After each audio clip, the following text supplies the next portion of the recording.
Düşünün, tek bir kelime, bütün bir hayat felsefesi olabilir mi?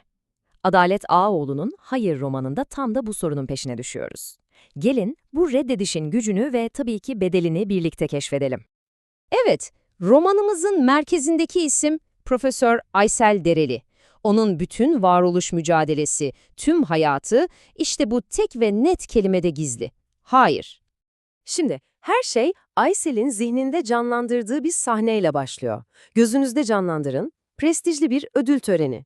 Ama kahramanımız kürsüye minnetle falan değil, tam tersine içini kaplayan o sarsılmaz isyan duygusuyla yürüyor. Ve o hayali kürsüde kendisine verilen onuru ve o onurun temsil ettiği ne varsa hepsini reddediyor. Aslında yaptığı şey sistemin tam da kendisine meydan okumak. Bakın bu sözler çok önemli çünkü Aysel burada sistemin o hepimizin bildiği ikiyüzlülüğünü suratına çarpıyor.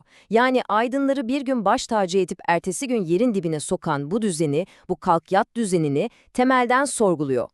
İşte, işte meydan okumasının tam kalbi burası. Diyor ki, benim değerim neden ancak siz, dışarıdan biri, bir rozet takınca fark ediliyor. Bu ödünç teraziler kimin adaletini tartıyor? Gerçekten müthiş bir soru.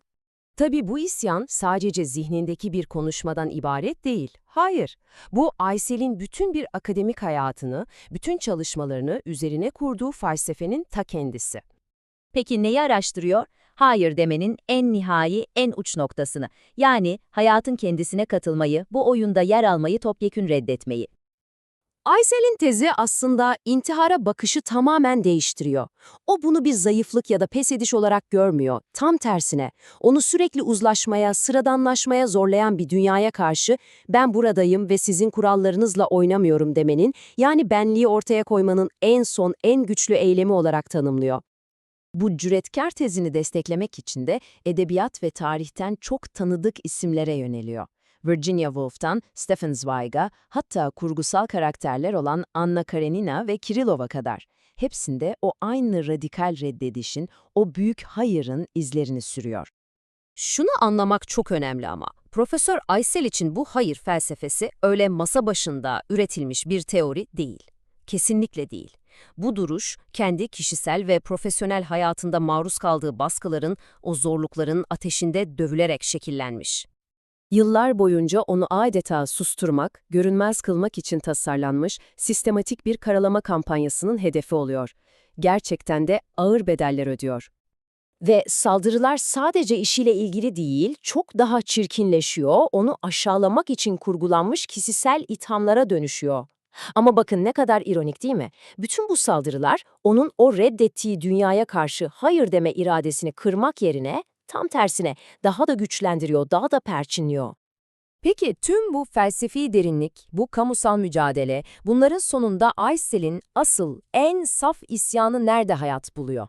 Belki büyük manifestolarda, gürültülü sloganlarda sanırsınız. Ama cevap orada değil. Onun gerçek isyanı, hayatın en sıradan, en gündelik anlarına sinmiş durumda. Sabah odun sobasını yakmasında, kahvesini yapmasında, yaşlılığın getirdiği ağrıyan bileğini ovmasında. Her gün tekrar eden o sessiz, küçük rutinlerin tam kalbinde.